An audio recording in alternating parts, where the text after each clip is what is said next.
अस्सलाम वालेकुम, good morning. अस्सलाम वालेकुम, गुड मॉर्निंग एवरीबॉडी। क्या हाल है आप लोगों का? भाई बहुत ही ज़बरदस्त खबर हमारे पास ये है जिसके बारे में एक्चुअली बात भी हो रही है कि पाकिस्तान के जेवलिन थ्रोअर है, या तो आपको नाम याद होगा, अरशद नदीम। उन्होंने एक और जिसको कहते हैं एक्कोलेट फॉर पाकिस्तान लेके आए हैं। नाम ही काफी है। हाँ, वैसे इनका नाम ही काफ़ी है। जब पता होना कि जब हम उनका जिक्र कर रहे हैं तो उन्होंने कोई तीर मारा होगा, और जेवलिन थ्रो क्या होता है? इन्होंने जेवलिन मारा है और वो लगाए निशाने पर, और अपने करियर की बेस्ट थ्रो की है और वर्ल्ड एथलेटिक्स चैंपियनशिप में कारनामा सरअंजाम दिया है। पाकिस्तान के लिए पहला मेडल, सिल्वर मेडल के ऑल्दो हकदार रहे, लेकिन भारत के नीरज जो हैं वो आधे मीटर से भी कम फासले से गोल्ड हासिल करने में कामयाब रहे हैं। लेकिन आप देखिए, सैटिस्फाइड। और सबसे खूबसूरत बात ये है कि जब भी ये मैदान में उतरते हैं तो ये अपना ही रिकॉर्ड बीट करते रहते हैं, यानी अपने आप को बेहतर करने की सलाहियत कोई इनसे सीखे। वरना आपको पता होता है ना कि बहुत कमाल कर लिया पिछले साल से, ऑब्वियसली हम इनका जिक्र भी कर रहे हैं, ही इज़ एब्सोल्युटली कमेंडेबल, लेकिन वो उधर रुके नहीं है। तो अब उन्होंने कहा कि नहीं जी, पेरिस ओलंपिक्स भी आने वाले हैं, मुझे अपने आप को प्रूव करना, उससे पहले जितने भी चैंपियनशिप्स होंगे, जितनी भी गेम्स होंगी, मैं अपने आप को इम्प्रूव करता हुआ नज़र आऊँगा, and that is exactly what has happened. तो इन्होंने अपना करियर बेस्ट किया है, और एक्चुअली इन्होंने किया है 87.82 मीटर्स। 87.82 मीटर्स की इनकी थ्रो थी। और जो फर्स्ट आए हैं, जो नीरज चोपड़ा हैं इंडिया के, उनकी थी 88.17 मीटर। बिल्कुल थोड़ा सा फासला, जो कि हमें एक्चुअली काफ़ी यकीन है कि he can overcome that as well. अच्छा, दोस्ती भी, कॉमराडरी भी दोनों की काफ़ी अच्छी है। जब जीते तो फिर एक दूसरे को मिले, और पहले भी आपको पता है कि एक दो बार ये एक दूसरे का जिक्र भी कर चुके हैं, बिकॉज जो अच्छा खेलते हैं ना, ते लोग एक्चुअली अरशद ने जब शुरू किया, और जब शुरू तो नहीं किया, मतलब जब मंजर आम पर आए, जब लोगों ने इन्हें पहचानना शुरू किया, जानना शुरू किया, तब इन्होंने नीरज के बारे में बताया था कि he really looks up to him. और अब माशाल्लाह देखिए कि अगर आप अपने मेंटोर कह लें या somebody that you look up to, उसके साथ इतना नज़दीक आ जाए ना कंपटीशन में, तो वो सेंस ऑफ अचीवमेंट भी अलग ही होती है। अच्छा, लेकिन आपको वैसे याद दिला दें, ये तो 87.82 किया था, लेकिन यू रिमेंबर जब कॉमनवेल्थ गेम्स हुई थी बर्मिंघम में लास्ट ईयर, तो तब अरशद ने 90.18 मीटर्स किया था। अच्छा, मुझे ये अरशद का करियर बेस्ट नहीं है, ये वाली थ्रो जो है? अपैरेंटली नहीं भाई, 90 कर चुके हैं, because you know I was probably I heard or I read it somewhere। अच्छा, I take my words back, क्योंकि इससे पहले मैंने यही कहा था कि इनका ये करियर बेस्ट है, best for this particular games, जिसमें ये सिल्वर इन्होंने हासिल की है, लेकिन इससे पहले ये 90.18 भी कर चुके हैं, और तब इनको गोल्ड मेडल मिला था। वंडरफुल। खैर, हमें इतनी, आपको पता ही है, मुश्किल हालात का सामना है, बुरी बुरी खबरें सुनने को मिलती हैं, तो खेल का मैदान वो वाहिद मैदान रह गया है जहां से हमें अच्छी खबरें सुनने को मिल रही हैं, और अल्लाह करे कि ये जो ब्रेक हमारी ज़िंदगी में थोड़ी देर के लिए आ जाती है, ये सिलसिला यूं ही चलता रहे, चाहे हम वनडे सीरीज़ की बात करें।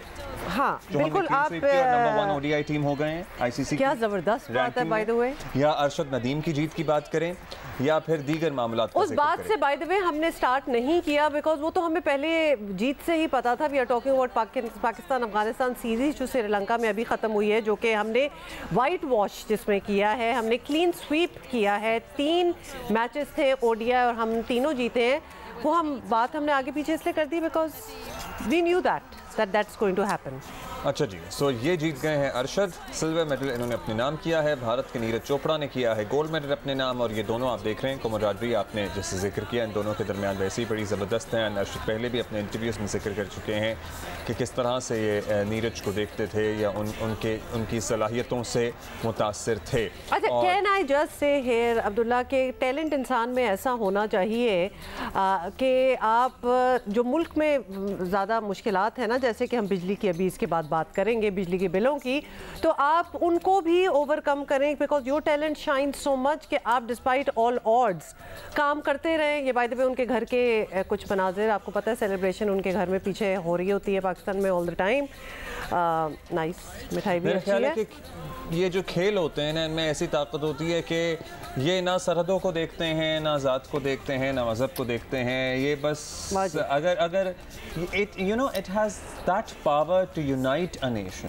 No doubt, no doubt. So चाहे अब हम क्रिकेट की बात करते थे ना, यहाँ जैवलिन की बात हो रही है, अरशद की जीत पे पूरी कौम खुश है, पूरा पाकिस्तान अच्छा, खुश ये है। वालदा की बात हम है, वैसे परेशान हैं, हम हैं जिंदगी से तंग हैं, पेट्रोल हमसे अफोर्ड नहीं हो रहा, बिजली के बिल हमसे नहीं दिए जा रहे, लेकिन जब हमें पता लगता है ना कि अरशद नदीम ने वर्ल्ड एथलेटिक्स चैंपियनशिप में थोड़ी देर के लिए वो सिल्वर मेडल चीजें भूल जाती हैं, तो हम एक्चुअली जियो तो ऐसे का नारा लगाना शुरू कर देते हैं। Very true.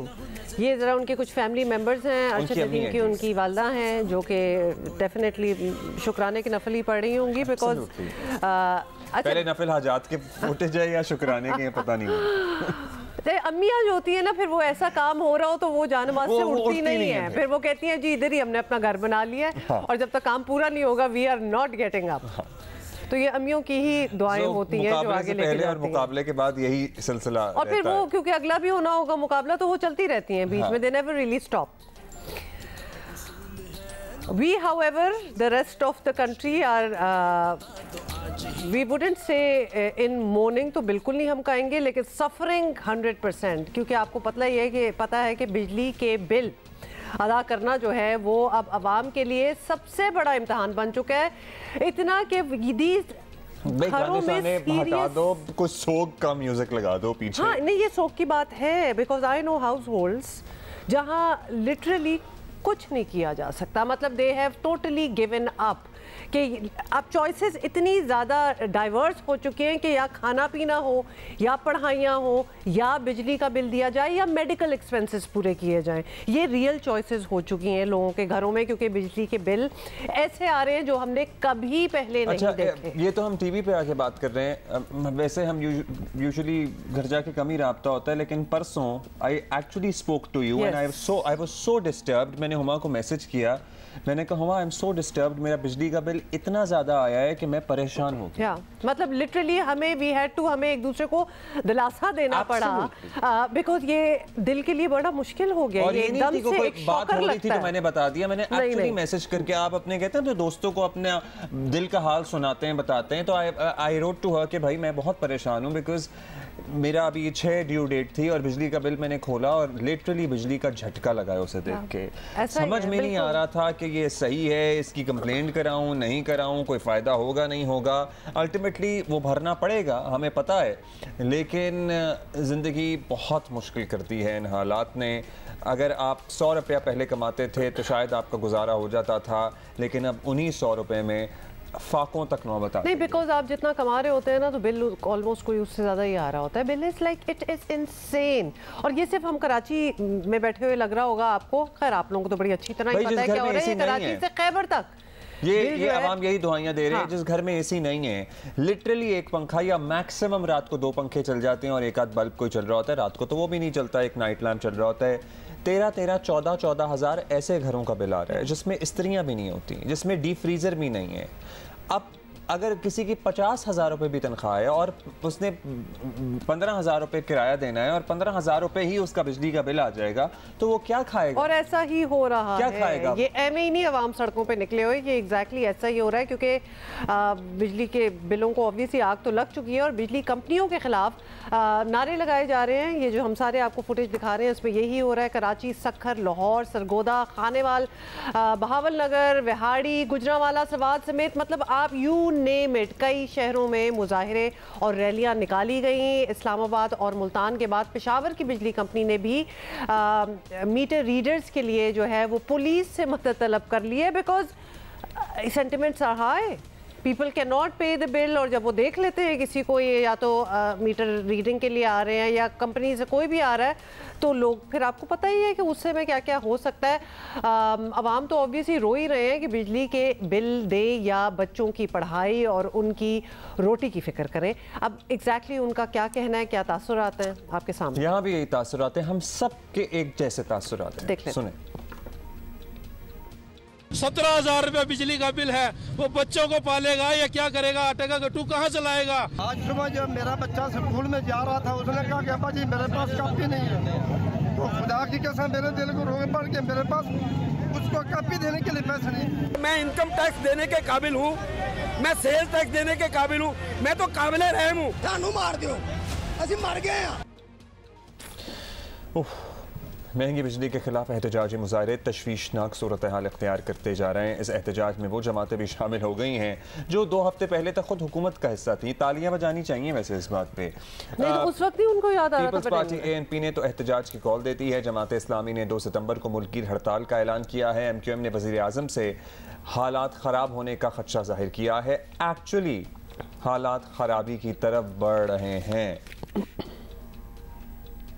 आप लोगों ने बिजली की कीमतों में इजाफे को वापस नहीं लिया, लोगों के हाथ तुम्हारे गिरेबानों तक पहुंच सकते हैं। तुम्हारे वापदा के दफातर नहीं खुलेंगे। 2 सितंबर को कराची से लेकर चतराल तक इस जालिमाना फैसलों के खिलाफ, बिजली की कीमतों में इजाफे के खिलाफ पूरे मुल्क में इंशाअल्लाह ताला हड़ताल का हम ऐलान करते हैं। हम वजीर आजम पाकिस्तान से, निगरां वजीर आजम पाकिस्तान से, हुकूमत पाकिस्तान से ये मुतालबा करते हैं और उनको ये बताना चाहते हैं बिजली की कीमतों पर फौरी रिलीफ के लिए अगर इक़दामात नहीं किए गए फौरी तौर पर तो आवाम की इन मुश्किलात के पेश नज़र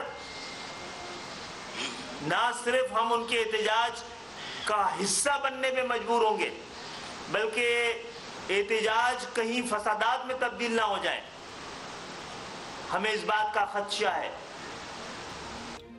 अच्छा जी, ये सब कुछ आपने सुना और साथ ही आपको बताएं कि ताजर बरादरी भी सिविल नाफरमानी पर उतर आई है और बिल देने से टोटल इनकारी हैं और ऐसे में बिजली तकसीम कार कंपनियों के अमले की सिक्योरिटी का मसला भी बन चुका है, जिस तरह we were telling you earlier. और निगरान वज़ीर आज़म की ज़ेर सदारत एक पूरा अहम इजलास भी हुआ है और उसमें उन्होंने बिजली की कीमतों पर कमी के लिए ठोस इकदाम की तजावीज़ जो है वो तलब कर ली है। Basically looking for ideas how to go about it, कि किस तरह इसको कम किया जाए। सरकारी अफसरान और मुलाजमीन और बड़े बड़े ओहदेदारान के फ्री बिजली के खाते तो सबसे पहले बिल्कुल सबसे पहले तो ये सरकारी तो हमसे ये ले लें। सरकारी जो ऑफिसेज हैं उसमें बिजली कटौती जैसी इक़दामात का गाहों की बातें कर लें। अभी तो अब्दुल्ला बात ये है कि ये पहले इस किस्म के ऐलान हो चुके हैं, कुछ नहीं होता, ये कहीं अमल नहीं होता हमें नजर आया, but this is high time, it should be done.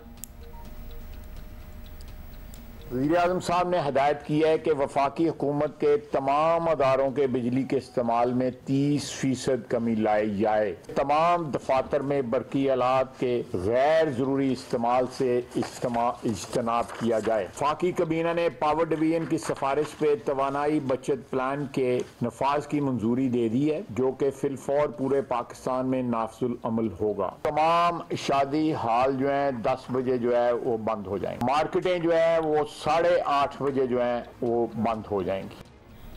निगरान वज़ीर आज़म अनवारुल हक काकड़ की फिक्रमंदी अपनी जगह, लेकिन आने वाले दिनों में बिजली मज़ीद महंगी होने का खदशा भी है। आवाम की जेबों से बिजली बिलों के ज़रिए मज़ीद 2000 अरब रुपए निकालने की तैयारी कर ली गई है।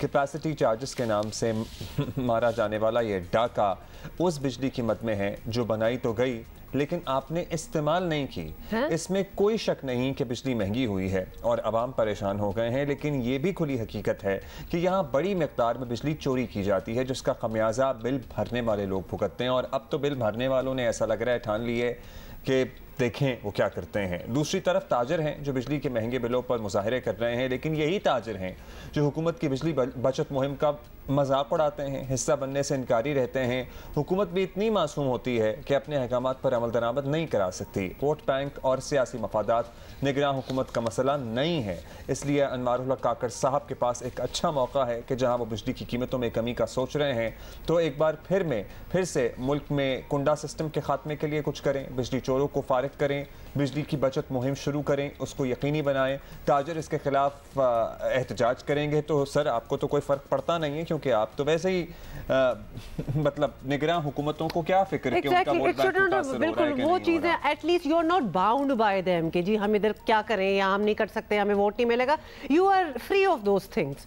जो जब फ्री ऑफ दोज थिंग्स हो तो उसके पास बहुत ज़्यादा ऑप्शंस होते हैं जो अदरवाइज हुकूमतों के पास नहीं होते। तो प्लीज़ एक्सरसाइज देम और कोई आइडियाज़ निकालें। और ये याद रखें, अवाम जो है ये देयर आर कम्युनिटीज़, लोकेलिटीज जो कुंडा लगा लेते हैं और वो बिजली के बिल नहीं देते, और ऑब्वियसली किसको देना पड़ता है, बाकी अवाम को। जो जस्ट लाइक अब्दुल्ला कहना है remind just like the taxes कि देयर इज अ होल, मैं कहती हूँ आधे से ज्यादा मुल्क जो टैक्स नहीं दे रहा, लेकिन जो टैक्स दे रहे हैं उनके कंधों पे फिर बाकी इजाफी टैक्सेस भी होते हैं। दिस इज अनफेयर, ये पूरा सिस्टम रिग्ड है, इसको खुदा के लिए ठीक करने की ज़रूरत है और अब कर लें।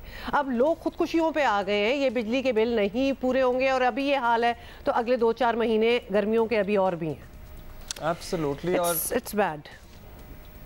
और वो जो है ना बचत पॉलिसियाँ या बचत स्कीमें या टाइम या डे लाइट सेविंग या ये सारे मामलात, ये कहीं शुरू कर दें आप बहस, लोग मरने मारने पे तुल जाते हैं कि हम क्यों दोपहर 1 बजे से पहले दुकान खोलें।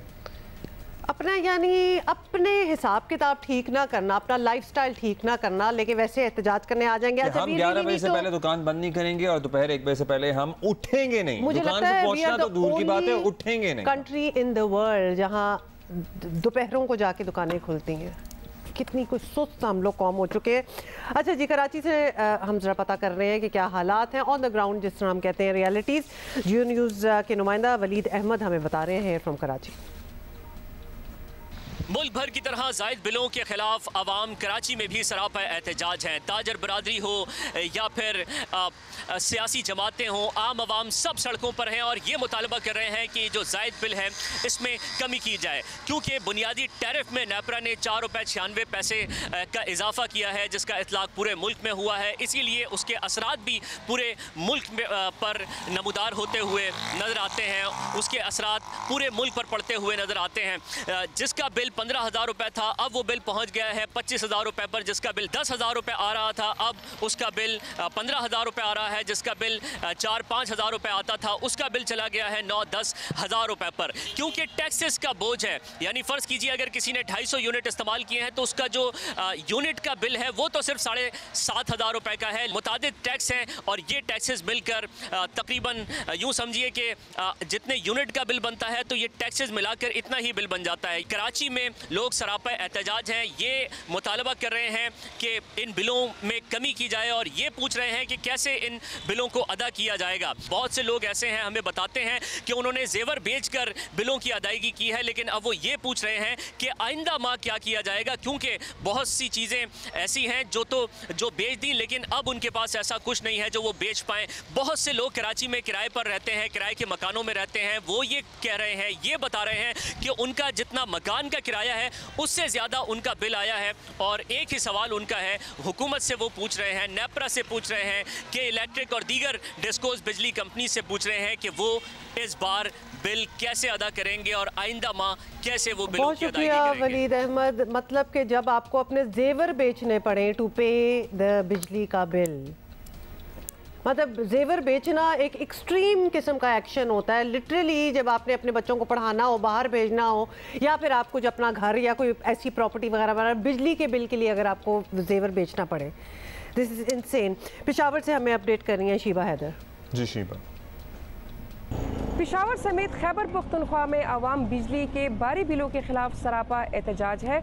महंगी बिजली की वजह से शहरी और ताजर सड़कों पर निकल आए हैं।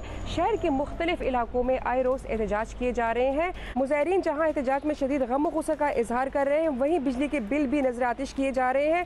कई इलाकों में ऐलानात के जरिए लोगों को तरगीब दी जा रही है कि वो एहतजाजन बिजली के बिल जमा ना करें। शहरियों का कहना है कि महंगाई के इस दौर में 2 वक्त की रोटी कमाना मुश्किल है, तो वो हज़ारों रुपए के बिल कहाँ से अदा करें।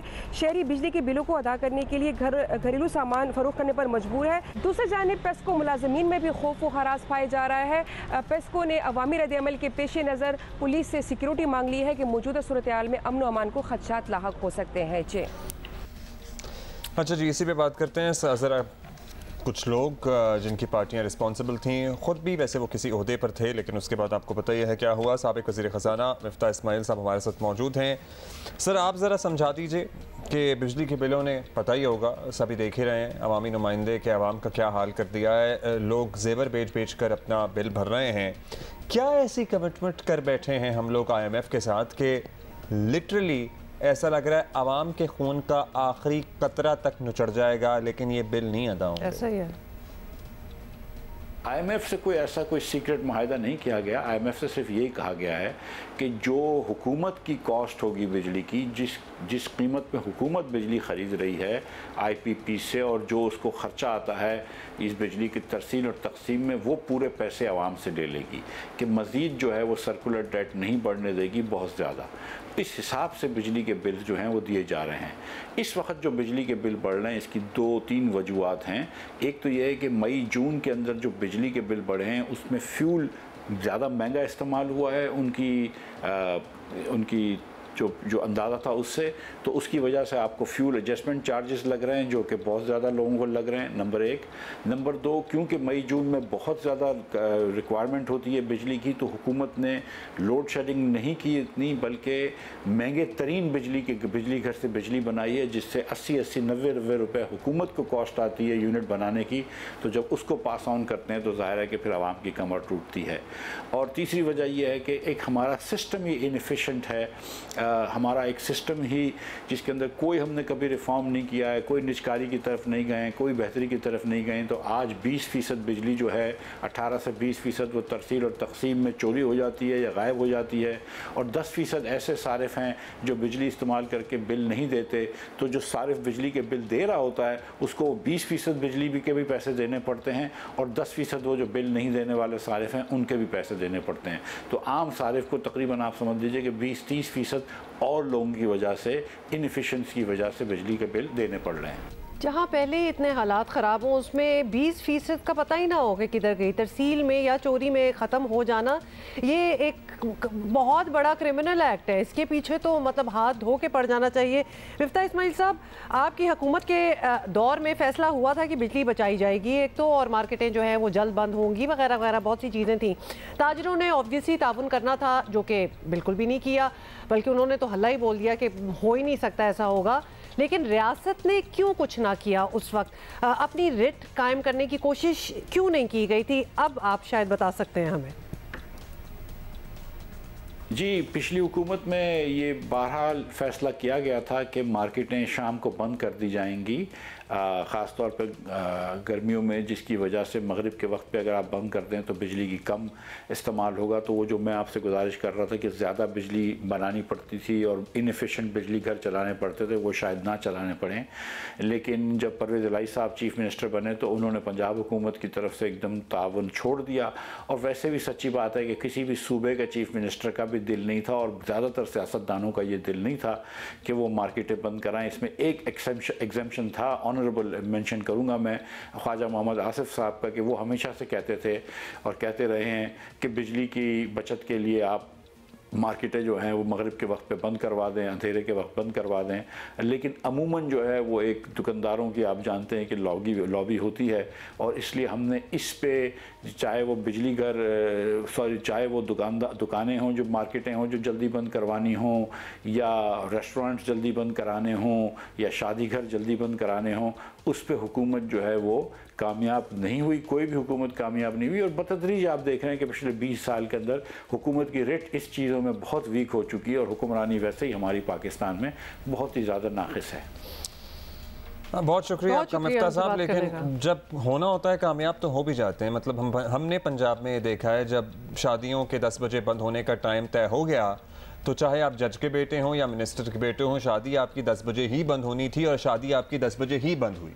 जब कोई चीज़ ठान लेना हुकूमत के इम्प्लीमेंट करना है तो वो 7 बजे सारे लोग मेहमान हॉल में पहुंचे होते थे, शादी घर में पहुंचे होते थे। कि वो वन डिश जब होती थी वन डिश, अभी भी शायद है कि नहीं है, तो पूरे ख़ानदान की शादियां वो वन डिश पे ही हुई थी। कहने का मतलब है जब होना हो तो हो जाता है। लेकिन आपने बड़ी एक इंसाइट दी है कि कोई विल ही नहीं थी किसी की करने को, nobody wanted to do it. ये वही बात हो गई ना, सुने, क्योंकि स्टैंडिंग वीक थी, बहुत ज़्यादा पॉलिटिकल मसाइल थे, कोई नहीं चाहता था कि वो अपना वोट बैंक मुतासिर करे। तो निगरान हुकूमत वैसे अब कर सकती है, इनके कोई कुछ करें, Nothing is stopping you from doing that. आज भी इजलास होना है, सूबाई वज़राए आला से भी मुशावरत हुई है, लेट्स सी क्या तय होता है। अच्छा जी, खबरें मुश्किल है ना, तो ज़रा थोड़ी अपनी खुशियाँ भी बीच में डालनी पड़ेंगी, वरना नहीं लिया जाएगा हमसे। वी कैन नॉट हम बर्दाश्त नहीं कर पाएंगे। तो बात करते हैं वर्ल्ड ब्लाइंड गेम्स की, जहाँ जी पाकिस्तान ने क्या परफॉर्म किया। और आपको पता ही है पाकिस्तान क्रिकेट टीम वहाँ जीती है और अब वतन वापस पहुँच गई है। लाहौर एयरपोर्ट पर कौमी ब्लाइंड स्क्वाड का शानदार इस्तकबाल किया गया। कुछ आपको फुटेज भी दिखाएंगे। कौमी टीम ने बर्मिंघम में होने वाले इवेंट में इंडिया को 2 बार शिकस्त दिया। अब एक बार ही काफी होती है या तो 2 बार हराए। आज सुपर्ब, हमेशा से बेहतरीन परफॉर्म करते आए हैं। फाइनल में पाकिस्तान ब्लाइंड ने भारत की ब्लाइंड क्रिकेट टीम को 8 विकेटों से एक्चुअली मात दी थी। सो लाहौर ये लड़के हमारे हीरोज पहुंचे और इनको क्या वेलकम किया गया। फिर हमारे जो हीरोज हैं कौमी क्रिकेट टीम के, ये तो हमारी ब्लाइंड कौमी टीम है, जो हमारी टीम अफगानिस्तान से जीत कर आई है सीरीज और नंबर 1 हो गई है ओडीआई में आईसीसी की रैंकिंग में। वो मुल्तान पहुंचे और मुल्तान पहुंचने पर उनका भी जबरदस्त इस्तकबाल किया गया। यहाँ तक तो मैंने देखा था कि ऑब्वियसली हम जीत गए हैं और वो पता भी था। ये लो जी। सो मुल्तान पहुंचने पर उनको भाई नीली अजरक ही पहनाई गई। क्या बात है, बाय द वे अजरक नीले रंग की बड़ी खूबसूरत लगती है। सो यस, ये उनका इस्तकबाल किया गया। लोगों ने ऑब्वियसली सेल्फियाँ बनवाई। पता नहीं बाबर जब भी आते हैं ना स्क्रीन पे, कहीं इनको देख लेते हैं, दिल से एक बेसाख्ता निकलता है माशाल्लाह। अल्लाह मियाँ हमारी टीम में ये इत्तेहाद, ये वैसे ये आपने बहुत अच्छा पॉइंट आउट किया है, क्योंकि यूनिटी इत्तेहाद की जो बात हो रही है ना, शुरू में कुछ साल पहले तक टेंशनें चलती थी। The present team is really well gel. मैं आपको बात बताऊं, हाँ। बहुत बुरे हालात हैं हमारे, अदरवाइज वर्ल्ड कप हम जीत जाएंगे इंशाल्लाह। बड़ी आपने खूबसूरत बात कर ली। बिजली के बिल हमसे नहीं दिए जा रहे, दवाइयाँ हमें नहीं मिल रही हैं, ज़िंदगी लिटरली मुश्किल तरीन हुई है। लेकिन इन्हीं हालात में मेरा ख्याल है कि हमें वर्ल्ड कप जीतने की खुशी ज़रूर मिलेगी और बाबर और ये टीम जो है उससे पहले एशिया ये कारनामा सर अंजाम देगी। तो तैयारियां ऑब्वियसली 2 बड़े टूर्नामेंट्स हैं। Obviously world cup is always Asia cup में जो नेपाल की टीम कराची पहुंची थी, वो भी मुल्तान या तो पहुंच रही है या पहुंच गई है। सो वो अपनी भी आगे जाके वो दिखाते हैं तैयारी कर रहे हैं। फिर इंडिया वाले भी जरा तैयारी कर रहे हैं कि उन्होंने हमारे लड़कों को कैसे खेलना है। अच्छा, ये अच्छी खबरें हम बीच में डालते रहेंगे अपने शो में, क्योंकि मुश्किलात भी तो माशाल्लाह बहुत है ना, तो we have to put that in as well. जैसे कि अगली खबर, ओके जी, आपको पता है कि मेडिसिन का क्या हाल है पाकिस्तान में, और मुल्क में दवाओं की किल्लत और मनमानी कीमतों में फरोख्त ने हर किसी को परेशान कर रखा है। I mean this is another added thing. बिजली वाली तो हम कर ही रहे थे, तो इससे भी लोग परेशान हैं। और जान बचाने वाली दवाएं जो हैं वो ना मिलने पर मरीजों को जान के ख़तरे का ऑब्वियसली सामना भी है। और ऐसे में ड्रग रेगुलेटरी अथॉरिटी पाकिस्तान मुनफरिद हल के साथ सामने आई है। वो क्या है भाई? ड्रैप की जानिब से drug shortage reporting application launch की गई है और इस मोबाइल ऐप के ज़रिए आप मुल्क के किसी भी कोने से दवाओं की ज़ख़ीरा अंदोज़ी, नाजायज़ मुनाफाखोरी और किल्लत को रिपोर्ट कर सकते हैं। मुल्क में कहीं भी कोई दवा नहीं मिल रही या महंगी फ़रोख्त हो रही है तो इस ऐप के ज़रिए रिपोर्ट किया जा सकता है। अब ऐप के ज़रिए इलाके के ड्रग इंस्पेक्टर तक रसाई की सहूलत भी दी गई है। मुझे तो पता ही नहीं था कोई ड्रग इंस्पेक्टर टाइप चीज़ भी होती है। किताबों में होता था, मैंने कभी एज सच कहीं ना कोई खबर देखी कि किसी ड्रग इंस्पेक्टर ने छापा मारा हो या कुछ किया हो या कोई इंक्वायरी। अब ड्रैप की तरफ से बज़ाहिर तो ये काविश अच्छी है। अब देखते हैं कि क्या नताइज मिलते हैं, नताइज मिलती भी हैं कि नहीं मिलते हैं। हमारे साथ ही अहमद सुबहान, उनसे ज़रा जानते हैं कि how is this going to work. बल्कि अहमद ये बता दें सबसे पहले तो कि अद्वियात की ब्लैक मार्केट जो है, वो इसको ब्लैक मार्केट ही कहेंगे, वो ख़त्म करने के लिए ड्रैप ने ये कहा है कि आवाम से ही मदद मांग ली जाए, तो लिहाजा ऐप बन गई है। फिर obviously reporting to their inspectors as well. ऐसा ही हो रहा है। जी देखें, आवाम से मदद तो बिल्कुल एक तरह से ज़रूरी है मांगना ड्रैप हुकाम के लिए भी, क्योंकि आवाम को ही पहली उसमें पता लगता है कि किसी जगह पे कोई दवा मौजूद है या नहीं। मुल्क के दूर दराज इलाकों में भी आप जो शहरी हैं उनको कम अज़ कम अगर अद्वियात की किल्लत का सामना होगा तो वो बआसानी से जो एप्लीकेशन है, मोबाइल एप्लीकेशन, वो इतनी फ्रेंडली बनाई गई है कि बआसानी वो ड्रैप हुकाम तक पहुंच जाएगा। इसमें इससे पहले भी ऐसा नहीं था कि ड्रैप बाखबर नहीं था, बल्कि ये था कि एक टोल फ्री नंबर भी ड्रैप ने दिया हुआ था। इसी तरह वेबसाइट पे ईमेल एड्रेस भी मेंशन्ड है, वहाँ पे भी अगर रिस्पॉन्ड किया जाता है तो विद इन 24 आवर्स इस पे रिस्पॉन्ड किया जाता है। ना सिर्फ रिस्पॉन्ड किया जाता है बल्कि इस शहरी की अगर जो कंप्लेन होती है उसको एड्रेस करने के बाद उससे पूछा भी जाता है कि आया कि हकीकतन आपकी जो कंप्लेन है वो एड्रेस हो चुकी है या नहीं। अब ये हुआ कि मोबाइल एप्लीकेशन डेवलप कर दी गई जिसमें ना सिर्फ शहरी हैं बल्कि ड्रैप हुकाम के साथ साथ जो फार्मास्यूटिकल कंपनीज और फिर जो फार्मेसीज़ हैं, जो रिनोन्ड और रजिस्टर्ड फार्मेसीज़ हैं, वो तमाम तर को ऑन बोर्ड लिया गया, जिससे आसानी ये होगी कि अगर किसी भी जगह किसी दवा की किल्लत है तो उसको फौरी तौर पर पूरा किया जाएगा।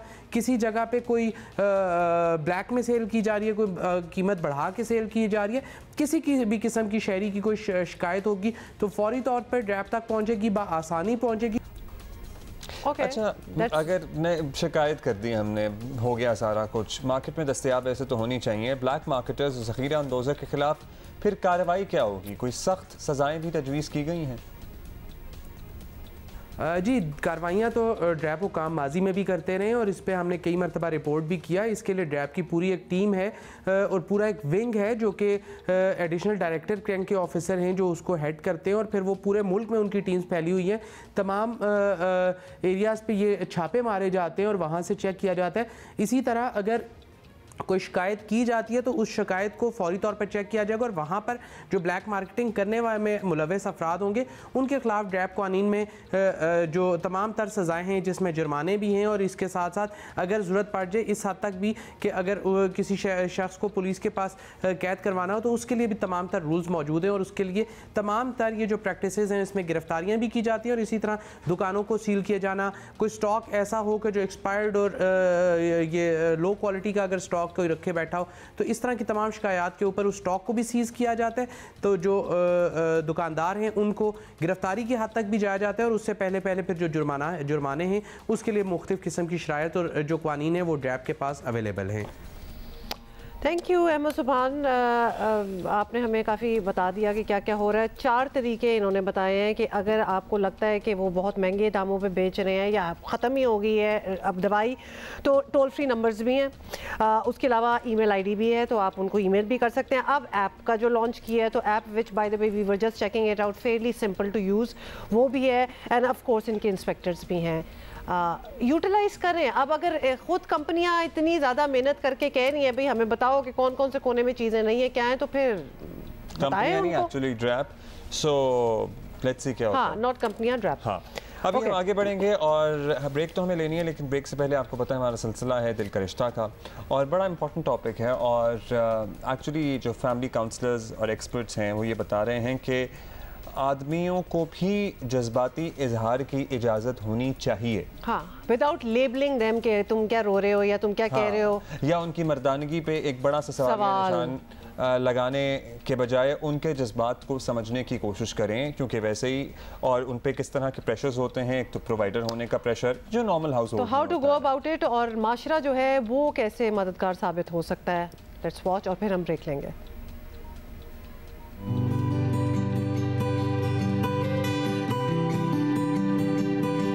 आदमियों पे तो जी बहुत प्रेशर है इस सोसाइटी में हमारा, क्योंकि उनके 2 ही तो रोल्स डेजिग्नेटेड हैं, एक फाइनेंशियल प्रोवाइडर का और एक प्रोटेक्टर का। उनकी वर्थ बिल्कुल इसके ऊपर गेज होती है क्या वो पूरा काम ये कर पा रहे हैं या नहीं, जिसकी वजह से होता ये कि उनके जितने भी अपने और एक्सपीरियंसेस हैं वो सब सप्रेस हो जाते हैं। वो अपने इमोशंस के बारे में नहीं बात कर सकते, अपनी स्ट्रगल्स को नहीं नेम कर सकते और अगर कन्वेंशनल रोल्स में से हट के उनका कोई भी बिहेवियर होता है तो उस पर उनकी मर्दानगी पे सवाल उठना शुरू हो जाता है। तो एज अ सोसाइटी हमें ये ट्रेंड शुरू करना चाहिए कि हम एक तो इन प्रेशर्स को एक्नॉलेज करें और देखें कि वो ये फेस कर रहे हैं, और दूसरा फिर इनकरेज करें कि वो अपने एक्सपीरियंसेस के बारे में बात करें और अपनी स्ट्रगल्स को नेम करें।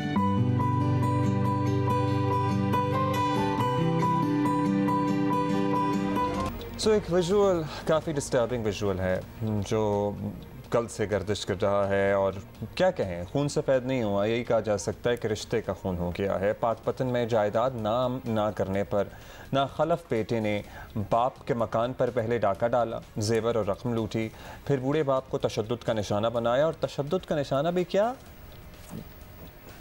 वीडियो में आपको नजर आ ही रहा है, मतलब जूते लाते, मतलब थप्पड़ चप्पल से मार रहा है, बीटिंग हिम, मतलब ऑलमोस्ट एक नफरत, ऑलमोस्ट क्या एक नफरत के साथ। एक तो होता है ना लूटमार आप करते हैं when you don't know somebody, तो इतना आप इमोशनली इन्वॉल्व नहीं होते। इसको तो गुस्सा चढ़ा हुआ है अपने बाप पे। मोहल्ले वाले भी शोर सुनकर ऑब्वियसली पहुंचे, साथ साथ ये कत्ल की धमकियां देता रहा अपने बाप को कि मैं तुम्हें कत्ल करके नहर में लाश फेंक दूंगा, ये भी होता रहा। अब DPO पाकपतन तारिक वलायत तशद्दुद से मुतासरा शख्स के घर पहुँचे। उन्होंने ज़ाहिर बुज़ुर्ग को हर मुमकिन इंसाफ की यकीन दहानी कराई है। ये पकड़ा भी गया है, लेकिन ये हो रहा है और ये आज से नहीं हो रहा। वैसे ये पहले भी हम ऐसी कहानियाँ सुनते आए हैं, देखते आए हैं। एक और मुजाहिरा, मुझे ये नहीं समझ आता कि एक तो ये सारा कुछ हो रहा है, फिर हु आर दोज पीपल जो ये वीडियो बना रहे हैं खड़े होके? हाँ, देख रहे हैं। नहीं, वीडियो भी बन रही है। मतलब किसी चीज़ को आप इस मौके पर वीडियो क्यों बना रहे होंगे? अच्छा, 2-4 और लोग भी हैं इर्द-गिर्द। हाँ, वो मिल के हो रहा था ऐसा। और दूसरी बात, एक कुछ तो खौफ होता है कि अगर आप ये करेंगे तो कल को, चलो सेल्फिश खौफ ही समझ लें कि मेरे साथ क्या होगा, मेरे अपने बच्चे भी मेरे साथ ये करेंगे या समथिंग लाइक दैट।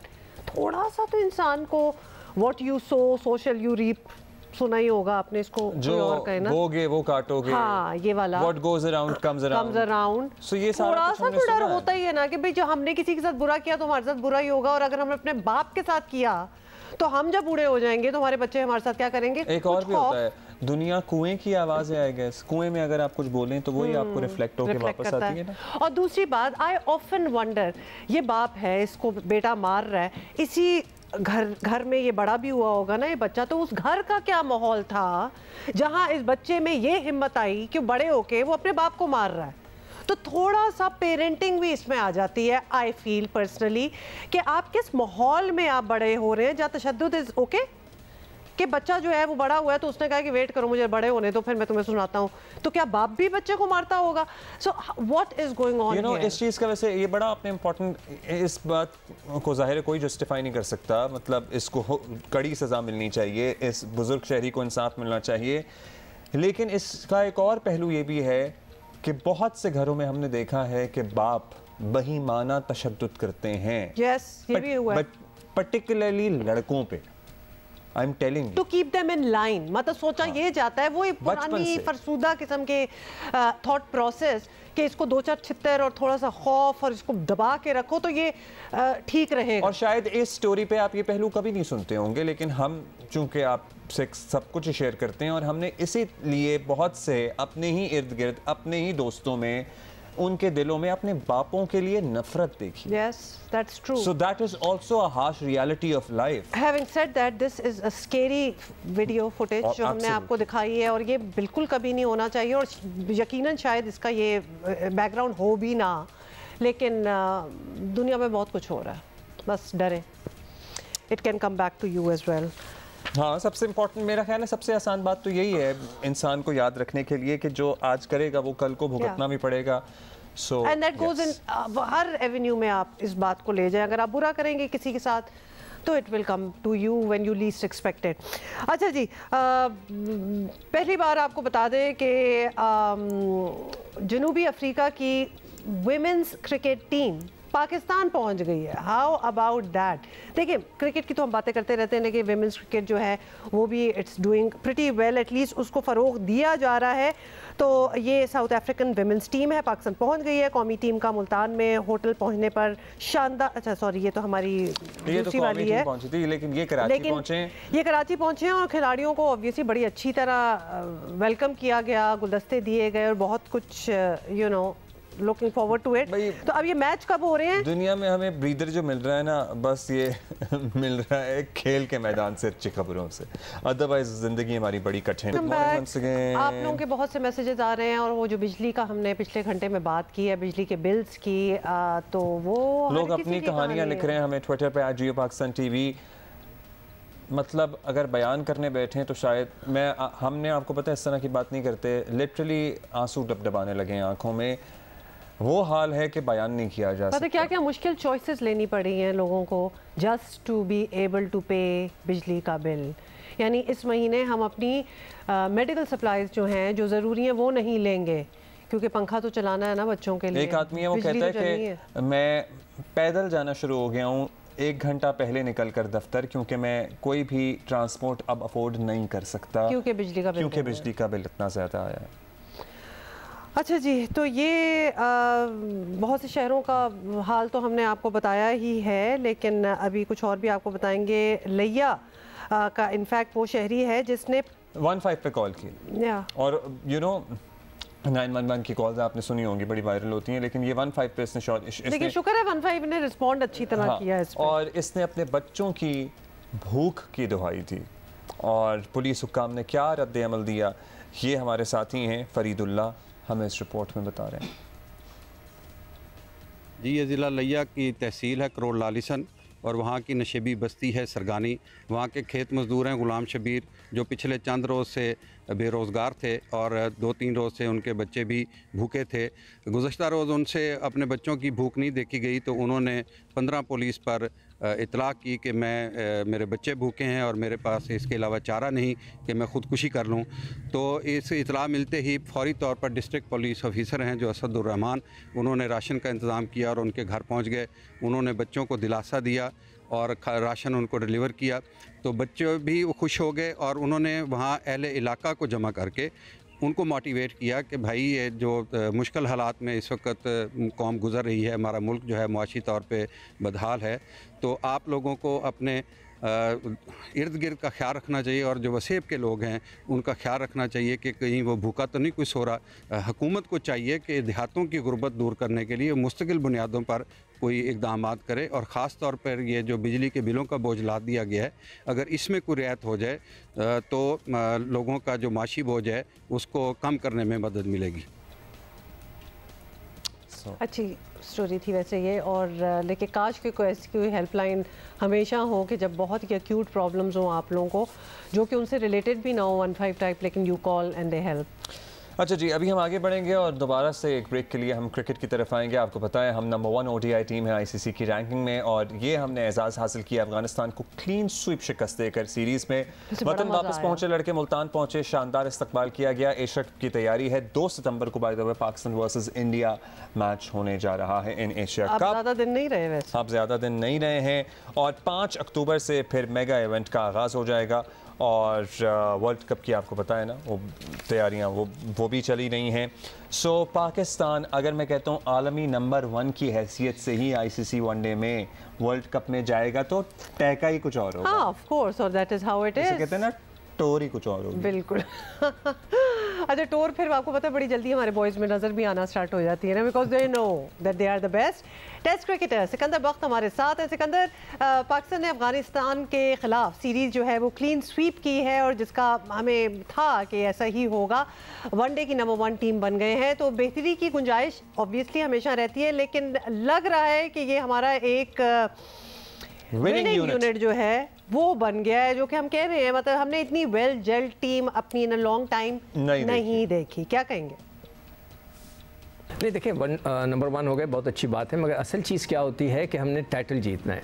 ठीक है, मिसबा के ज़माने में भी हम एक दफ़ा नंबर 1 हो गए थे, टेस्ट क्रिकेट में हो गए थे शायद, और फिर हम 1 महीने के बाद वो किसी और के पास चले गए। तो ये जो रैंकिंग है वो फ़ौरन चेंज होती रहती है इसकी सिचुएशन, मगर असल चीज़ है टाइटल। हमारे पास वक्त 2 टूर्नामेंट ऐसे हैं, एशिया कप और वर्ल्ड कप के, इनमें से कोई एक तो ख़ास तौर पे एशिया का जो टाइटल है वो आसान होता है बानिस्बत वर्ल्ड कप के, और वो जीतने की हमें ज़्यादा कोशिश करनी चाहिए। हमने पूरी वैसे तो बहुत अच्छा खेले, मगर अभी भी मैं अपने मिडल ऑर्डर स्पिनर और जिस तरह उनको खिलाया गया मैं उससे सेटिस्फाई नहीं हूँ। वो इसलिए कि मिडल ऑर्डर में इफ्तिखार को बिल्कुल सही मौका नहीं दिया गया। वो समझते हैं कि अगर किसी को कोई इंजरी नहीं होगी, अगर खुदा ना करे कुछ हो गया तो नीचे वालों को कोई प्रैक्टिस नहीं मिली।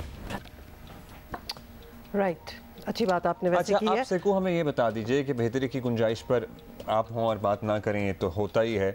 आपकी नज़र में कौन सा ऐसा डिपार्टमेंट है जहां हमें बेहतरी या तब्दीली लाने की ज़रूरत है? चलें, ये तो अफगानिस्तान थी, वैसे उन्हें भी हमें अंडर एस्टिमेट नहीं करना था, ना हमने किया, लेकिन एशिया कप अगर फॉर इंस्टेंस जो है सामने उसी की बात कर लें, वैसे तो वर्ल्ड कप के लिए भी, लेकिन एशिया कप में हमें क्या चेंज करना चाहिए?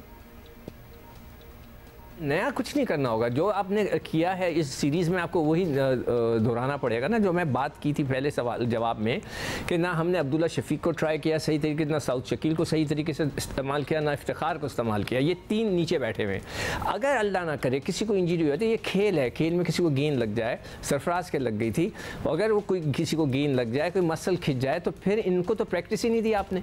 आपके तो सिर्फ 4 ही लड़कों का नंबर पूरा पक्का का पक्का था। जब 2 मैच मैचों में इमाम ने अच्छा स्कोर कर लिया था, आप उसको रेस्ट दे देते, किसी और को ओपन करा के आप अब्दुल्ला शफीक को खिला देते उसकी जगह पे, थोड़ी उसको प्रैक्टिस मिल जाती। आपको इफ्तिखार को खिलाना चाहिए था, वो रन्स करके होते तो हमें ये फ़ायदा होता है कि नीचे लड़के बैठे हुए। ये एक है पॉइंट। और दूसरा पॉइंट ये है कि स्पिनर्स, पहले भी मैंने जिक्र किया, अब फिर मैं कहूँगा कि स्पिनर्स को हमने सही तरीके से यूटिलाइज़ नहीं किया। नवाज़ को एक ही मैच दिया, उसने 3 आउट कर दिए। शादाब पूरे मैच खेले, कभी एक मैच में उसको भी बिठाकर आप उसामा को और खिला के देख लेते कि क्या वो इस काबिल है कि नहीं है, हमें पता तो चल जाता कि वनडे के लिए वो है ही नहीं। तो मैं समझता हूँ ये 2 चीज़ें ऐसी हैं कि जो हमें हो सकता है कि लेटर स्टेजेस पे जो है ये हमें तंग करे। और मुझे आप रिमाइंड कराइएगा ये बात, और मैं भी यहाँ लिख रहा हूँ और मैं आपसे इस मौजू पे उस वक्त बात करूँगा। नोट कर लिया हमने, सिक्कू हम आपको रिमाइंड ज़रूर कराएंगे। अच्छा सिकंदर, पाकिस्तान को एशिया कप तो इंशाल्लाह जीतना ही है, लेकिन असल टारगेट है वर्ल्ड कप, और उसके लिए अहम ये है कि हमारे टॉप परफॉर्मर्स जो है वो थके भी ना हो, एनर्जाइज्ड हो और इंजर्ड भी ना हो, बिल्कुल ही ना हो इंजर्ड। तो क्या एशिया कप में विनिंग कॉम्बिनेशन तोड़कर रोटेशन वाला जो एक कॉम्प्रोमाइज़ है जिसके बारे में हम बहुत बार बात भी करते रहे हैं, वो ट्राई करना चाहिए? एशिया कप में कौन करता है यार, एशिया कप में नहीं करते, बड़े टूर्नामेंट्स में नहीं करते। मैं सबसे ज़्यादा जो है शोर मचाता हूँ विनिंग कॉम्बिनेशन को तोड़ के नए बच्चों को चांस देने का, मगर इन 2 टूर्नामेंट से पहले मैं नहीं चाह रहा था कि इन्हीं लड़कों को रोटेट करके एक दूसरे के आगे पीछे आपने खिलाना था। मगर वो जो एक वहाँ पर जो एक ग्रुप है लड़कों का जो अपने आप को हटाता ही नहीं है, तो वो जो आपकी बात है इंजरी की, आप बिल्कुल सही कह रहे हो। अगर वही चीज़ मैंने पिछले सवाल में जवाब में कही है कि अगर किसी को अल्लाह ना करे हो, अगर हो गई तो फिर क्या होगा, तो इस सवाल का तो जवाब मेरे पास नहीं है। मैं तो उस वक्त करूंगा जब अल्लाह ना करे कोई ऐसी चीज़ हो जाएगी। और हमें जो है हमेशा हम ये कहते हैं जब एशिया कप आ रहा होता है तो हम इंशाल्लाह वर्ल्ड कप के लिए तैयारी कर रहे हैं, ये बात ना करें। हमें पहले एशिया कप जीतना चाहिए, असूलन then will think about the world cup, वहाँ से हमें रिजल्ट पता लग जाएगा। अभी से हम वर्ल्ड कप के ना सोचें। चलिए जी, हम पहले एशिया कप की बात करेंगे, अभी वर्ल्ड कप की बात हम आपसे नहीं करेंगे। वो सर पे है, वो सर पे है, और इंशाल्लाह वो जीत कर फिर हम सिक्कू वर्ल्ड कप पे तो आपको पता ही है धुआंधार किस्म की ट्रांसमिशंस होंगी, शोज होंगे, एक्साइटमेंट ही वर्ल्ड कप की कुछ और होती है। वैसे क्रिकेट की होती है, मतलब काफी चीजों से प्यार की। दैट्स वन थिंग, जिंदगी में वैसे और कुछ नहीं है to look forward to, that's one thing most of us are looking forward. अच्छा जी, और जरा क्रिकेट की बातें होनी है। अच्छा, कुछ रह गए? टेस्ट क्रिकेट अब्दुल रज़ाक भाई भी हमारे साथ मौजूद हैं, उनसे जरा बात करते हैं। जब अभी आपने प्रीएम्बल दे ही दिया है कि भाई क्रिकेट की ही बातें होंगी तो करो। अच्छा रज़ाक भाई, अफगानिस्तान सीरीज ने पाकिस्तान को सर्टनली कॉन्फिडेंस तो दिया है, सब मैच बड़े टफ गए हैं, लेकिन पाकिस्तान ने हर मैच फिनिश किया है। आपको लग रहा है कि ये टीम अब दुनिया में किसी भी टीम को चैलेंज देने के लिए तैयार है? देखिए, अच्छी बात यह है कि दूसरा मैच बड़ा अच्छा हुआ और पहला मैच भी बहुत अच्छा रहा। पाकिस्तान ने जिस तरह 200 स्कोर डिफेंड किया, उसके बाद 300 स्कोर पाकिस्तान ने चेज किया और दोनों चीज़ें नजर आई है। अपने पाकिस्तान ने पहले बैटिंग करते हुए मैच जीता और सेकंड बैटिंग करते हुए मैच जीता। तो ये क्रिकेट है, इसमें भी कुछ कह नहीं सकते। अफगानिस्तान की टीम अच्छी टीम है पर उनमें पेशेंस नहीं है, क्योंकि वो थोड़ा सा जल्दबाजी कर जाती है। पर दूसरी टीमें जैसे इंग्लैंड की है, ऑस्ट्रेलिया की है, न्यूजीलैंड की है, इंडिया की है। तो अभी एशिया कप आ रहा है, इंशाल्लाह मुझे उम्मीद है जिस तरह का पाकिस्तान का कॉम्बिनेशन बना हुआ है, जिस तरह हर प्लेयर परफॉर्म कर रहे हैं, स्पेशली बॉलर्स बहुत अच्छी बॉलिंग कर रहे हैं, तो मुझे उम्मीद है कि पाकिस्तान के चांसेस काफ़ी ज़्यादा ब्राइट हैं वर्ल्ड कप। चांसेस तो हमारे बहुत ज़्यादा हैं इंशाल्लाह। अच्छा, इन मैचेस में पाकिस्तान के बैटर, बॉलर, फील्डर जो है, फील्डिंग में भी बड़ी अच्छी, ऑब्वियसली वैसे तो ठीक थी, लेकिन कहीं ना कहीं थोड़ा बहुत ऊपर नीचे भी होता नज़र आया, लेट्स बी ऑनेस्ट। तो आपकी नज़र में किस जगह पर भी अभी काम करने की हमें ज़रूरत है और हम इम्प्रूव कर सकते हैं? मिडिल ऑर्डर वगैरह से आप मुतमईन हैं, क्योंकि दैट नीड्स सम वर्क। नहीं, देखिए ये भी एक पार्ट ऑफ द गेम है। जब टॉप ऑर्डर परफॉर्म करते हैं, मिडिल ऑर्डर में फिर इतनी अपॉर्चुनिटी नहीं मिलती कि जब टॉप ऑर्डर परफॉर्म नहीं करते फिर मिडिल ऑर्डर पे ज़्यादा जिम्मेदारी होती है, क्योंकि उन्हें पूरा टाइम मिलता है। क्योंकि अगर टॉप ऑर्डर 30-35 ओवर खेल लेते हैं तो फिर मिडिल ऑर्डर पे ज़्यादा प्रेशर बिल्ड हो जाता है। और हमें सिर्फ और सिर्फ अभी जो मिडिल ऑर्डर में हमें जो चीज़ डेवलप करनी है वो पावर हिटिंग करनी है, कि ऐसे प्लेयरों को डेवलप करें कि जो पावर हिटिंग कर सके, कम बॉलों पे ज़्यादा स्कोर कर सकें, फिर जाके पाकिस्तान एक अच्छा डिसेंट टोटल भी कर सकेगा और फिर पाकिस्तान की एक जो रैंकिंग है और अच्छी होगी। प्लेयर वाइज भी रैंकिंग अच्छी हो जाएगी। अच्छा, अब एशिया कप की बात पहले भी कर रहे थे हम, सिक्कू भाई से आपसे भी करते हैं। बड़े ज़बरदस्त मैचेस होने वाले हैं क्योंकि सभी टीमें बड़ी तगड़ी हैं। पाकिस्तान को इस टूर्नामेंट के लिए फेवरेट भी करार दिया जा रहा है, लेकिन दूसरी टीम कौन सी है जो हमें टफ टाइम दे सकती है? इंडिया, श्रीलंका, बांग्लादेश या अफगानिस्तान? देखिए, अफगानिस्तान भी पिक कर रही है, बांग्लादेश भी पिक कर रही है, और हमें ये नहीं बोलना चाहिए ये एशिया कप जो है ये एशिया में ही हो रहा है और ये सेम पिचेज हैं। बांग्लादेश की टीम को भी कोई प्रॉब्लम नहीं होगी, अफगानिस्तान को भी, पाकिस्तान को भी, इंडिया को भी।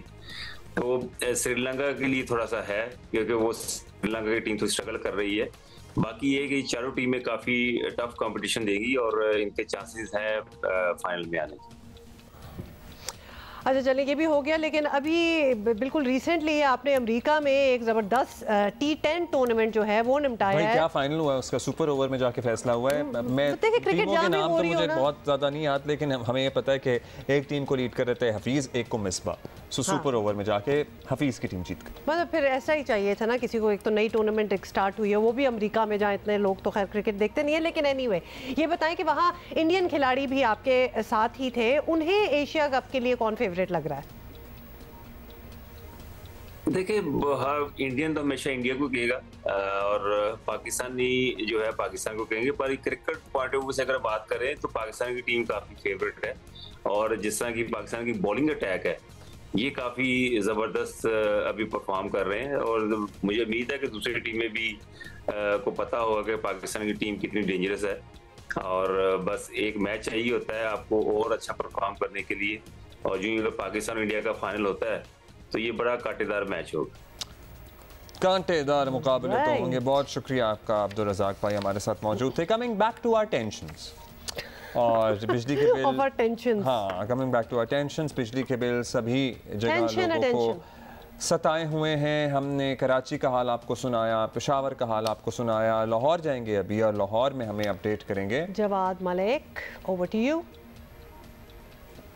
जी, यूँ तो इस वक्त आवाम के लिए बहुत सारे मसाइल हैं और जिसमें महंगाई अव्वलीन सरफहरिस्त थी, लेकिन अब इस वक्त जो मसला बना हुआ आवाम के लिए वो बिजली के बिल बना हुआ है। हम देख रहे हैं कि चूँकि ये नया सर्कल शुरू हुआ है, अगस्त के जो बिल हैं वो लोगों को मिलने शुरू हो गए हैं और जो बिल आते जा रहे हैं लोगों का गुस्सा तू उसका पारा हाई होता जा रहा है। ताजर बरादरी हो, आम आदमी हो, कोई सनतकार हो, सब इससे तंग नज़र आते हैं और क्योंकि बिजली के बिलों में होशरुबा इजाफा देखने में आया है। इस वक्त जो टैरिफ है बुनियादी तौर पर घरेलू सार्फिन जो 200 से 1 यूनिट भी ऊपर इस्तेमाल करते हैं तो उनका जो बिल है वो हज़ारों रुपए में चला जाता है और जो यूनिट है इस वक्त जो आम यूनिट है वो 40 रुपये पड़ रहा है घरेलू सार्फिन को और यही हाल कमर्शियल सार्फिन का है, उनका 50 से 60 रुपये है और इंडस्ट्री की बात करें तो वो 50 रुपये से ज़्यादा इस वक्त यूनिट इस वक्त उन्हें देना पड़ रहा है। तो इन हालात में जब आपकी पैदावारी लागत बढ़ेगी, पहली हालात ऐसे नहीं है, प्रोडक्शन बहुत कम है, डिमांड बहुत ज़्यादा है, महंगाई बहुत ज़्यादा है, मार्कअप की शरह देख लें, डॉलर की शरह देख लें, इस वक्त बुलंद तरीन सतह मौजूद है। तो ये सारा इम्पैक्ट आता है। डीजल और पेट्रोल की कीमत देख लें 300 रुपये के करीब पहुंची हुई है, तो ये सारा असर बिलाखिर बिजली के बिलों पर नज़र आता है और आवाम इस सूरत हाल से खासे परेशान है। हम देखें लाहौर में पहले जो मुल्क के दूसरे शहरों में एहतजाज शुरू हुए थे, अब लाहौर में भी शुरू हो गए हैं। ख़वातीन बाहर निकल आई हैं, वो रो रही हैं कि हमारे पास तो फीस देने के पैसे नहीं हैं, आटे के पैसे नहीं हैं, चीनी के पैसे नहीं हैं, तो इतने भारी भारी बिल हज़ारों रुपए के, लाखों रुपए के कहाँ से देंगे। तो ये सूरत हाल इंतहाई परेशान कुन है। हालात देख लिए आपने। आटा लें, बिजली का बिल दें, कुछ समझ नहीं आ रहा। अच्छा, अभी हम जाएंगे फैसलाबाद और वहाँ पे भी हम दुआइयाँ दे रहे हैं। अहमद बता रहे हैं हमें। जी, मुल्क के दीगर शहरों की तरह सनती शहर फैसलाबाद में भी बिजली के ज़ायद बिलों के खिलाफ एहतजाज का सिलसिला जारी है। हर तबका की जानब से एहतजाज किया जा रहा है। इसमें मजदूर सड़कों पर निकले हैं, मुजाहरे किए हैं, ताजरों की जानब से जो घंटाघर में एहतजाजी कैंप लगाया गया है, रैलियाँ निकाली जा रही हैं। डिस्ट्रिक्ट बार एसोसिएशन की जानब से बिजली के ज़ायद बिलों के खिलाफ एहतजाज किया जा रहा है। मुख्तलिफ मजहबी और सियासी तंजीमों की जानब से भी मुजाहरे किए जा रहे हैं, जबकि शहरियों की जानब से अपने तौर पर मुख्तलिफ सड़कें ब्लॉक कर दी जाती हैं और एहतजाजी मुजाहरों का सिलसिला जारी है। इस दौरान बिजली के बिल जलाए जा रहे हैं, हुकूमत खालिफ नारेबाजी की जा रही है। मुतालबा यही है कि बिजली के जो ज़ायद बिल जारी किए गए हैं वो वापस लिए जाए, बिजली की कीमतों में कमी की जाए और ये जो एहतजाज है वो शिद्दत इख्तियार करता जा रहा है, जिसकी वजह से लॉ एंड ऑर्डर की सूरत हाल भी पैदा हो रही है। इसके साथ ये भी शिकायत की जा रही है कि फेस्को की जानब से ओवर हीटिंग की जा रही है। 1 माह की बजाय 1 हफ्ता जायद उस पर डालकर बिजली के बिल जो बनाए जा रहे हैं उनको भिजवाए जा रहे हैं। फर्जी रीडिंग की जा रही है। सरकारी मुलाजमीन और अफसरान जो हैं वो जो मुस्तफीद हो रहे हैं कि मुफ्त बिजली से, उसका भी खात्मा किया जाए। जी वैसे एक बात बताऊँ, हम एहतजाज कर रहे हैं, ज़ाहिर हालत ऐसी हम एहतजाज कर रहे हैं, लेकिन इसका हल ना एक तरफ से नहीं निकलेगा। इसका हल हम सबको मिलकर निकालना होगा, क्योंकि हमें अपनी आदतें भी तब्दील करनी पड़ेंगी। अदरवाइज़ हम अपना सर फाड़ लें, बाल नोचें, क्या करें? मुझे बताएं ना, क्या हल क्या होगा इस बात का? हम नहीं इस बात पे कहीं भी आमादा हो सकते कि हम दोपहर 2 बजे दुकानें ना खोलें और रात 11 बजे तक वो दुकानें ना खोली रहें। और टैक्स क्यों नहीं दे रहे भाई? हम क्यों पूरी, मतलब जो टैक्स देते हैं वो ही बस देते हैं हमारे मुल्क में, और टैक्स नहीं देते, लेकिन रोने के लिए सारे आ जाते हैं। भाई बाकी तो चीज़ें करो पहले। तो these things a lot needs to be put in order इससे पहले की चीज़ें, मतलब बड़ी बड़ी दुकानें अगर आप उन्हें कहीं कह देना कि ये कार्ड से पेमेंट ले लें, उनको ऐसा लगता है हॉल उठना शुरू हो गए। मतलब शॉकिंग है। उस दिन the other day I went, एक बहुत बड़ी यहाँ मिठाई की दुकान है, I am talking about Karachi, and it has branches और it's really good and it's actually good, बड़ी अच्छी है। वो कैश पे पेमेंट मतलब उन लोगों की हो रही है, तो they have no card system, nothing. Tax भी पूरा करते होंगे, जो भी करते होंगे, लेकिन एक जहन में आता है ना सवाल, भाई एक और दुकान है, वो उनके यहाँ तो कोई पॉज वॉज कुछ था ही नहीं। यूनिफॉर्म की दुकान है बच्चों की, जो बड़े बड़े स्कूल है ना कराची के, सब वहाँ से यूनिफॉर्म लेते हैं। उनको टेंशन शुरू हो गई थी, मैंने कहा कार्ड ले लें। In this day and age अगर आप इस किस्म की चीजें कर रहे हैं, but then they also go scot free. उनको पता है ना कि हम कर भी रहे हैं और हमारी पकड़ भी नहीं, कोई पकड़ नहीं। बात तो सारी ये है कि करो और पता हो कि कोई पकड़ने वाला नहीं है। लेटेस्ट है हमारे पास कि पेशावर, दीर, सवात, मालाकंड, एबटाबाद, मोहम्मद और चारसद्दा समेत खैबर पख्तूनख्वा और गिलगित बल्तिस्तान के मुख्तलिफ इलाकों में ज़लज़ले के झटके महसूस किए गए हैं और रिक्टर स्केल पर इनकी शिद्दत अभी जो सामने आई है वो 5.2 है। क्या सूरत हाल है? क्या कहीं कोई नुकसान हुआ है, नहीं हुआ है? वो जैसे ही हमें कुछ मालूम होगा हम आपको बताएंगे, अपडेट भी कर देंगे। वैसे आपको बता दें इसकी डेप्थ का भी एक हिसाब किताब होता है जिससे ज़्यादा शिद्दत का पता चलता है। सो डेप्थ थी 184 किलोमीटर, गहराई है इसकी 5.2 ऑन द रिक्टर स्केल इसकी स्ट्रेंथ है, और ज़लज़ले का मरकज़ कोहे हिंदूकश का पहाड़ी सिलसिला था, तो लिहाजा वहाँ, और जो एक्चुअली इज़ द प्लेस जहाँ आते भी रहते हैं ज़लज़ले, जो भी इसकी अपडेट होगी। अच्छा जी, अभी आगे बढ़ेंगे। ब्रेन ड्रेन का कॉन्सेप्ट हमने भी अपनी यूनिवर्सिटी के ज़माने में पढ़ा था, और साल 2022 को एक्चुअली ब्रेन ड्रेन का साल कहा जाए तो गलत नहीं होगा। 7,65,000 नौजवान बेहतर रोज़गार के लिए मुल्क छोड़ गए। टू बी ऑनेस्ट वो हालत आ गई है कि पहले शुरू में ना हम बहस करते थे, लोगों से कहते थे कि ना जाओ यहाँ, अब तो जो हमें कहता है ना जा रहे हैं, हम कहते हैं जाओ। वैसे मैं तो कभी भी बहस नहीं किया, जैसे नहीं, मैं वैसे कुछ दोस्त है, मैं कहता था कि कोई ज़ाहिर है फैमिली सर्कमस्टांसेस भी होते हैं, मैं कहता हूँ भाई भागो।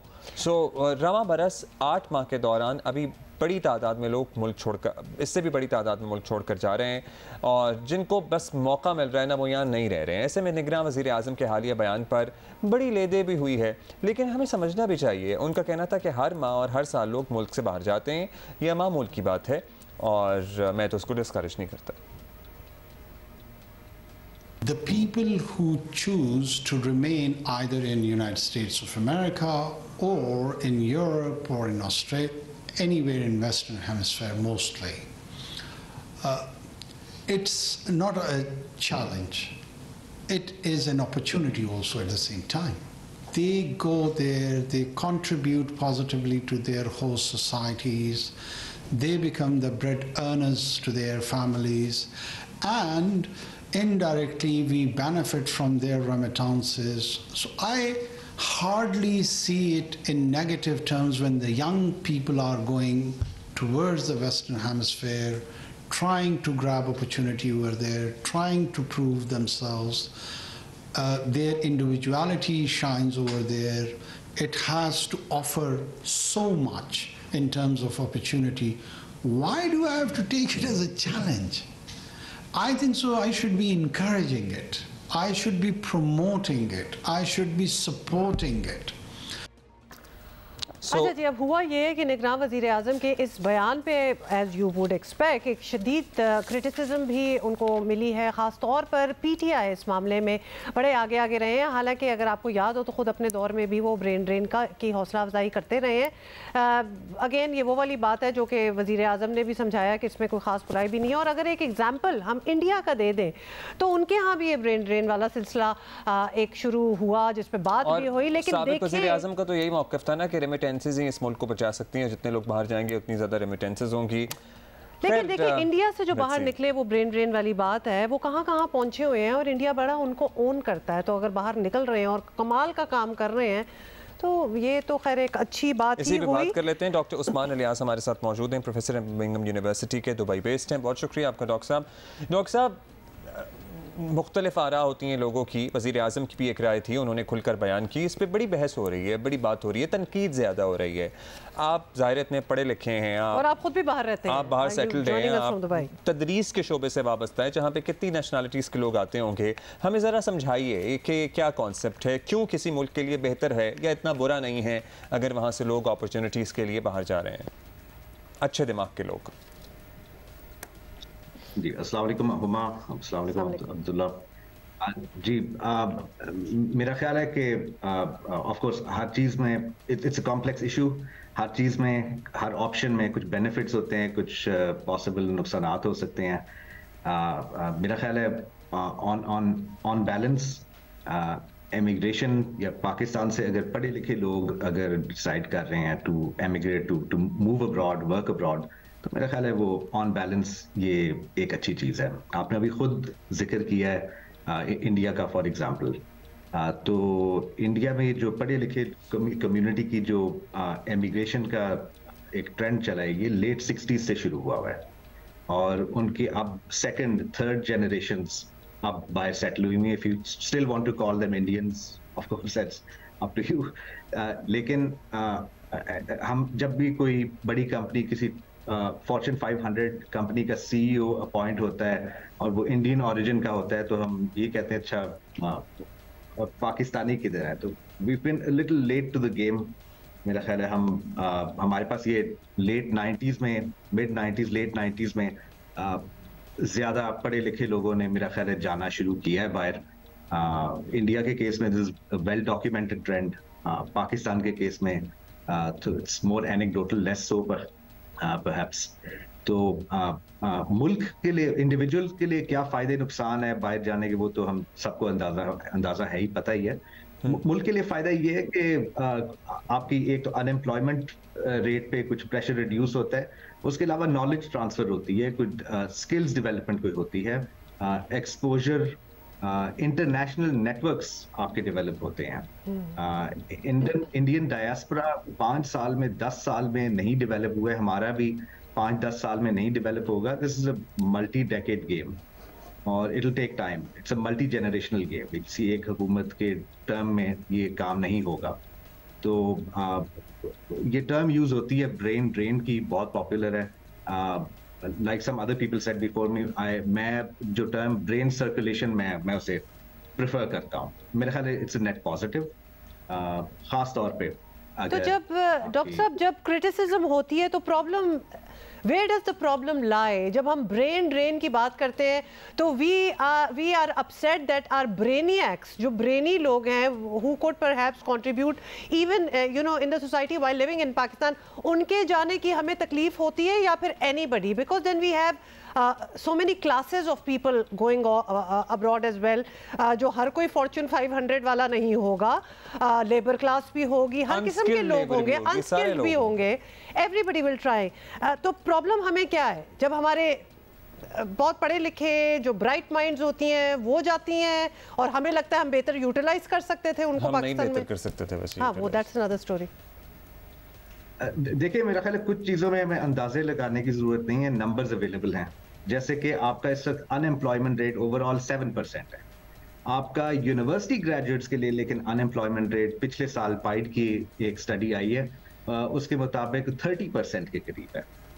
तो दूसरी चीज़ ये जो ख़ासतौर पे आजकल थोड़ा सा शोर मचा हुआ है कि पढ़े लिखे लोग बहुत ज़्यादा जा रहे हैं, look at the numbers Pakistan Bureau of Immigration and Overseas Employment ने available किए हुए हैं, तो जिनको हम तो टोटल आपके पिछले साल कोई 8.25 लाख लोग एमिग्रेट हुए हैं, और उसमें से जिनको हम हाईली क्वालिफाइड कहते हैं वो कोई 18,000 थे रफली, और इस साल अभी तक जुलाई तक के 7 महीने के जो फिगर हैं वो उसमें हाईली क्वालिफाइड रफली कोई 11,000 अब तक गए हैं। तो मे बी पिछले साल का रिकॉर्ड इस बार ब्रेक हो जाए, मे बी ना हो, लेकिन it still won't be record, क्योंकि 2015 में आपका पिछले साल आपके 8.25 लाख लोग अगर बाहर गए हैं तो 2015 में 9.5 लाख गए थे। तो एक और भी चीज ध्यान में रखें कि आप अभी 2 साल पेंडेमिक के दौरान इमिग्रेशन बहुत मुल्कों ने बंद की हुई थे, वीजा देना बंद किए हुए थे। वो 2 साल का जो बैकलॉग है वो भी आपका अभी निकल रहा है। वो लोग जो जिनका पेपर वर्क हुआ था, जिन्होंने शादियां भी बाहर की हुई हैं, कितने वो वाले केसेस भी होते हैं। Who would have gone anyway, you know, in those years. जी, तो अभी आजकल अगर इकोनॉमिक सिचुएशन खराब है, उसकी वजह से अगर आज कोई तंग आता है, आज अगर कोई डिसाइड करता है कि जी मैंने एमिग्रेट करना है, तो वो तो उसका इफेक्ट आपको शायद अगले साल या उससे अगले साल आपको नजर आएगा। कल तो नहीं नजर आएगा, जाहिर है वो। अच्छा, ये बता दें कि वैसे अच्छे माइंडफुल लोगों का मुल्क से जाना नुकसानदेह भी होता है मुल्क के लिए, कहीं ना कहीं तो ये इम्पैक्ट भी पड़ता होगा। देखिए, मैं अपना अनएम्प्लॉयमेंट रेट देखता हूँ, तो मेरा ख्याल है हाँ, of course there is one of the disadvantages, लेकिन हमारे पास कोई पॉपुलेशन की इस वक्त कमी नहीं है, से अफसोस कमी नहीं है। कुछ मुल्कों में ये प्रॉब्लम है, उसमें Romania is one of them, जहां तकरीबन जो यंग लोग हैं 2/3 ऑफ देम एमिग्रेट, और उनको इवन अपने मुल्क में एसेंशियल सर्विसेज के लिए बंदा अपॉइंट करने के लिए नहीं मिल रहा होता है। हमारी वो सिचुएशन नहीं है। हमारी तो आबादी इतनी ज्यादा है कि चले भी जाएंगे बहुत सारे इंटेलिजेंट लोग, तो फिर भी इतने बच जाएंगे जिनको तब भी नौकरी नहीं मिलेगी। और अनएम्प्लॉयमेंट रेट आप अपना देख लें, यूनिवर्सिटी ग्रेजुएट्स अनएम्प्लॉयमेंट 30%, बहुत ज्यादा है sir. Thank you sir. This requires a grand debate. हम आपसे बस बात एक छेड़ना चाहते थे, लेकिन कभी किसी और वक्त फूड फॉर थॉट आपने हमें दिए। Thank you so much for being with us. But yes, this is something जिसमें पूरी एक फुल ऑन एक डिबेट होनी चाहिए। अच्छा जी, फैसला अगर किसी का मनपसंद ना आया, अदालती फैसले की बातें कर रहे हैं हम, तो तनकीद तो होती है, लेकिन एक पर्टिकुलर सियासी जमात है जो ज़ातियात पर उतर आती है। और हम इस्लामाबाद हाई कोर्ट के चीफ जस्टिस की बात करें तो PTI के लिटरली ऑफिशियल हैंडल्स से मुख्तलिफ ट्वीट्स शेयर करके बाकायदा एक मुहिम साजी की जा रही है। बाकायदा एक सिलसिला शुरू हुआ है ट्रोलिंग का, तज़हीक का, प्रोपेगेंडे का। सो ज़ाहिर है what else to expect from them, लेकिन ये क्या ट्रेंड है। और दीगर जमाती रहनुमाओं को भी आप देख लें, हमने सुप्रीम कोर्ट के मौजूद जज साहिबान को भी तनकीद का निशाना बनाते हुए देखा, लेकिन जिस नहज पे ये चले जाते हैं ना, उस नहज पे किसी भी मामले में कोई भी नहीं जाता। सीनियर लॉयर एडवोकेट शाह खाबर साहब हमारे साथ मौजूद हैं। शाह साहब, हमने देखा, बाय द वे हम उनकी भी बात कर लें कि कुछ माह पहले सुप्रीम कोर्ट के बाहर धरने दिए गए, आजकल देख रहे हैं कि एक एडिशनल जज को बराह रास्त धमकाया जा रहा है। एक जमात एक हाई कोर्ट की चीफ जस्टिस की तस्वीरें लगाकर इल्ज़ामात लगा रही है। सिक्योरिटी रिस्क वाला मामला तो सर्टनली बन ही जाता है, तो क्या हुकूमत ये सब देखती रहे या इसी तरह होता है बाकी मुल्कों में भी, या कुछ करना होगा, इंटरवीन करने की ज़रूरत है इस मौके पर?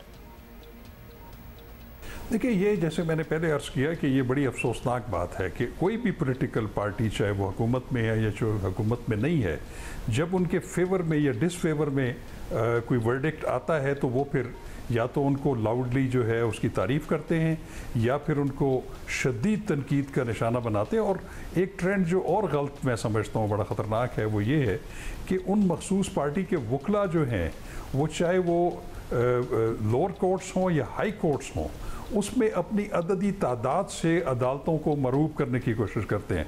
और हमने ये भी देखा कि वहाँ पे वो तकरार भी करते हैं जो है मौजूद जज साहिबान के साथ। ये मैं समझता हूँ कि एटलीस्ट वकला के प्लेटफॉर्म पे ऐसा नहीं होना चाहिए। उनको डेकोरम ऑफ द कोर्ट को जो है उसका ख्याल रखना चाहिए। और ये जो सूरत हाल है, ये जो बन रही है और बड़ी तेज़ी से फैल रही है, ये इंतहाई ख़तरनाक है और ये हमारे आला अदलिया जो है उसको अंडरमाइन करने की एक बहुत बड़ी साजिश है। अच्छा ये बताइएगा कि वो हमें याद है एक जमात का सरबराह की तरफ से खातून जज को धमकी भी दी गई, अदालत ने एक्शन भी लिया, लेकिन बड़ा रेस्ट्रेंट का मुजाहरा किया जाता रहा फिर भी। तो क्या यही सही तरीका होता है या कोई प्रेसिडेंट सेट करनी होगी? आई मीन मुअज़्ज़ज़ जजेस को अब करना क्या चाहिए, या फिर वो बिल्कुल इसको दरगुजर करें, इग्नोर करें? देखिए, एक हद तक तो दरगुजर या जुडिशल रिस्ट्रेंट का मुजाहरा करना तो मुनासिब है, लेकिन जहाँ पे आला अदलिया या इवन जो हमारी ज़िली अदालतें हैं वहाँ पे उनकी कोर्ट के उनकी अथॉरिटी को चैलेंज करना शुरू कर दिया जाए और उनको अंडरमाइन करने की इजाज़त दी जाए या उनकी तज़हीक की इजाज़त दी जाए, तो फिर तो हमारा माशरा एक बदतरीन माशरा की शक्ल इख्तियार कर जाएगा जो पहले ही बड़ा डिटेरियोरेटिंग है। तो मैं समझता हूँ कि अब एक मिसाल ज़रूर कायम करनी चाहिए कि ये जो जुडिशल रिस्ट्रेंट का मुजाहरा है कंटेम्प्ट ऑफ कोर्ट के केसेस में, ये बिल्कुल भी मत करें। और जो इस कंटेम्प्ट में पाया जाता है मुर्तकिब, मैं समझता हूँ कि अदलिया को उनके खिलाफ बिल्कुल उनको सजाएं देनी चाहिए ताकि एक मिसाल कायम हो जाए, मिसाल कायम होनी चाहिए। थैंक यू सीनियर वकील अशरफ खान साहब हमारे साथ मौजूद थे। खैर मैं सोच रहा था कि क्या बात करें, अब तकरीबन वक्त ख़त्म हो गया है, बस यही दुआ करें कि अल्लाह ताला आसानी का मामला करे और जो लोग कर सकते हैं दूसरों के लिए आसानियाँ प्लीज़ हेल्प। और आज जो इजलास है ना ऑब्वियसली जिसमें ये बिजली के बिलों का कोई फैसला होना है या फिर कोई आइडिया सामने आएंगे कि अल्लाह प्लीज़ उसमें कुछ आसानियाँ आएँ। We'll see you tomorrow. इंशाल्लाह।